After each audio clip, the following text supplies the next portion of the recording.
So, the World Economic Forum, or WEF, is one of the most powerful and influential organizations when it comes to shaping the global agenda on economic, political, and social issues. But what exactly is this group, and why does it matter so much?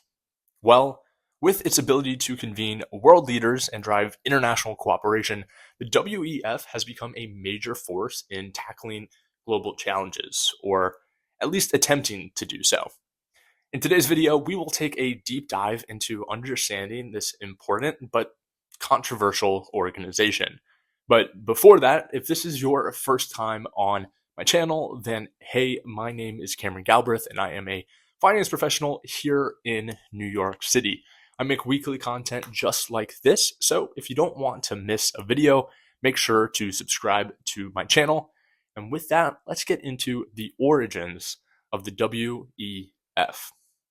Please ignore the ribbons. I am trying to keep the pigeons off my balcony, but getting into the video, the WEF was founded in 1971 by German engineer and economist Klaus Schwab. Originally called the European Management Forum, it began as a way to connect European business leaders and facilitate discussions on growing their company's reach globally. However, Schwab had bigger aspirations than just this. He wanted to establish an organization that could bring together the brightest minds across sectors to collaborate on improving the state of the world. The WEF's stated mission is to engage the foremost political, business, cultural, and other leaders of society to shape global, regional, and industry agendas. From its headquarters in Geneva, Switzerland, the WEF operates as a not-for-profit foundation promoting stakeholder capitalism. This is the idea that corporations should serve the interests of all stakeholders rather than just the shareholders. It advocates for public-private cooperation as the means to drive positive change and progress. While the WEF operates year-round, it is certainly best known for its annual meeting held in Davos, a luxury ski resort town in the Swiss Alps. This exclusive event has become one of the most significant gatherings of elite leaders from around the globe. Each January, around 3,000 participants descend on Davos, including prominent business executives, political leaders, economists, celebrities, journalists, and more. They come together to analyze the world's most pressing issues and ideate solutions through panel discussions, workshops, and, most importantly, private meetings. The guest list reads like a who's who of global power players, from big tech CEOs to world leaders. Even Pope Francis has addressed the Davos crowd. With its air of exclusivity and security costs running into the millions for host towns, the Davos meeting has faced criticism as being a club for the ultra-wealthy detached from reality. But proponents argue it is crucial for bringing together influencers to tackle global problems. The WEF doesn't just convene leaders, it actively tries to drive action and implement its vision for stakeholder capitalism through various initiatives and partnerships. It publishes extensive reports and acts as an agenda-setting think tank. Some of its major focus areas and projects over the years have included promoting public-private cooperation to achieve the UN's Sustainable Development Goals on issues like poverty, climate change, and quality education. They also launched the COVID Action Platform during the pandemic to coordinate efforts between businesses, governments, and NGOs on issues like vaccine distribution. They also played a part in the Partnering Against Corruption initiative to develop best practices and tools for companies to fight corruption, and efforts to advance DEI in the workplace through analytics and corporate pledges. And finally, projects on cybersecurity, environmental sustainability, the future of work, and the fourth industrial revolution. So pretty much all the buzzwords. Whether you view these as positive developments or not, the WEF has undeniably had a hand in shaping narratives and driving real-world policies and business practices in recent decades. While portraying itself as an impartial organization working towards the greater good, the WEF has faced significant criticism over the years about its motives, transparency, and elitist leanings.